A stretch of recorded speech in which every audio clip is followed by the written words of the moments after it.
ആംബിയോക്സിസിനെ കുറിച്ച് നിങ്ങൾ കേട്ടിട്ടുണ്ടോ? എന്താണ് ആംബിയോക്സിസ്? നമുക്ക് നോക്കിയാലോ. നമ്മുടെ അറിവിടത്തിൽ ഇതെങ്ങനെയാണ് ഉൾക്കൊള്ളിച്ചിരിക്കുന്നതെന്ന് നമുക്ക് നോക്കാം.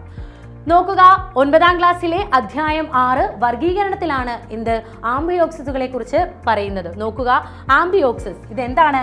ചെറിയ സമുദ്ര ജീവികളായ കോർഡേറ്റുകളാണ് എന്ത് ആംബിയോക്സിസുകൾ. ഇവ ലാൻസെറ്റുകൾ എന്നും അറിയപ്പെടുന്നു. അതുമാത്രമല്ല, മെലിഞ്ഞ മത്സ്യം പോലെയുള്ള ഈ ജന്തുക്കൾ ലോകമെമ്പാടുമുള്ള ആഴം കുറഞ്ഞ തീരദേശ ജലാശയങ്ങൾ എന്ത് ചെയ്യുന്നു? വസിക്കുന്നു. മാത്രമല്ല, ഇവയ്ക്ക് ഒരു പ്രത്യേക എന്തില്ല? മസ്തിഷ്കമില്ല.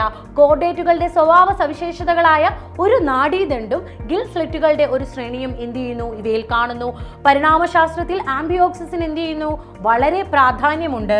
അതുമാത്രമല്ല, നോൺ വെർട്ടീബ്രേറ്റുകളിൽ നിന്നും വെർട്ടീബ്രേറ്റുകളിലേക്കുള്ള പരിവർത്തനത്തെ കാണിക്കുന്ന ജീവിയും ഏതാണ്? അത് ആംഫിയോക്സിസ് ആണ്. ഇനി നമ്മുടെ അറിവിടത്തിൽ ഇത് എങ്ങനെയാണ് ഉൾക്കൊള്ളിച്ചത് നിങ്ങൾ കണ്ടു. ഈ അറിവിടം സയൻസിലാണ് എന്ത് ചെയ്യുന്നത്? ഈ ഭാഗങ്ങൾ ഉൾക്കൊള്ളിച്ചിരിക്കുന്നത്. അപ്പം ഇതുപോലെയുള്ള പുതിയ പുതിയ കണ്ടന്റുകളാണ് അറിവിടത്തിൽ ഉൾക്കൊള്ളിച്ചിരിക്കുന്നത്. അറിവിടം പർച്ചേസ് ചെയ്യാനായിട്ടും അതുപോലെ ആമസോൺ, ഫ്ലിപ്കാർട്ട് സൈറ്റുകളിലും നമ്മുടെ തന്നെ വെബ്സൈറ്റുകളും ഇത് ലഭ്യമാണ്. നിങ്ങൾക്ക് കൂടുതൽ വിവരങ്ങൾക്ക് സ്ക്രീനിൽ കാണുന്ന നമ്പറിലും കോൺടാക്ട് ചെയ്യാൻ മറക്കണ്ട.